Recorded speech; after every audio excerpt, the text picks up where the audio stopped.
Welcome to Burlap Teachers. Enjoy the video. You start by opening both the edited photo and the original. This gives you a reference and allows direct comparison.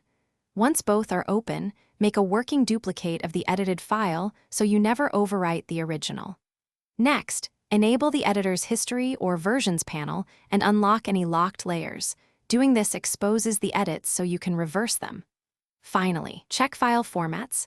RAW retains most data versus JPEG, so you'll know what recovery options and detail remain available. You now remove edits systematically. Step backward through history states or revert to a specific earlier version. This reverses changes in sequence.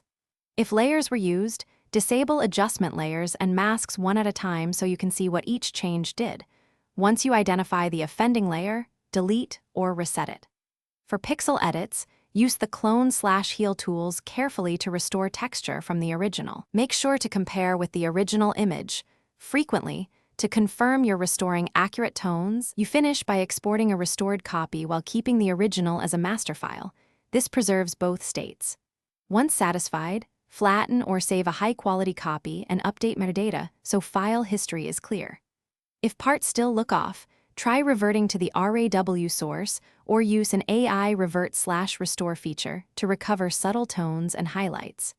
If things go wrong, make a fresh duplicate and troubleshoot on the copy. That way you never lose your starting point and can retry different methods. Thanks for watching. Consider subscribing if this video helped you.